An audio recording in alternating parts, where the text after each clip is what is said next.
जांगियावाला से अपडेट करेंगे। मोहम्मद सलीम फरीदी की रिपोर्ट के मुताबिक NA97 से मुस्लिम लीग नून के उम्मीदवार अली गौहर बलोच की इलेक्शन मुहिम अरूज पकड़ने लगी।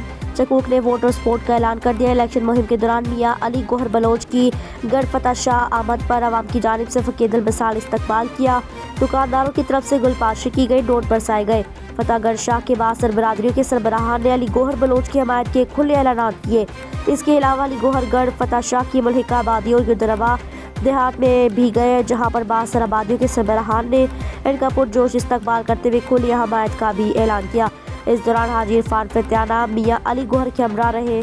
दीगर कबीलों को भी मियां अली गौहर बलोच की सपोर्ट करने पर तैयार किया और मिलाया। हाजी इरफान और मियां अली गौहर बलोच ने मुश्तरका बयान में कहा, गढ़ फतह शाह आगाज से ही मियां अली गौहर और मुस्लिम लीग नून का मरकज रहा, अब भी गढ़ फतह शाह मरकज ही रहेगा। इम्पोर्टेड उम्मीदवार को सिवाय बड़कों के गढ़ फतह शाह से कुछ नहीं मिलेगा।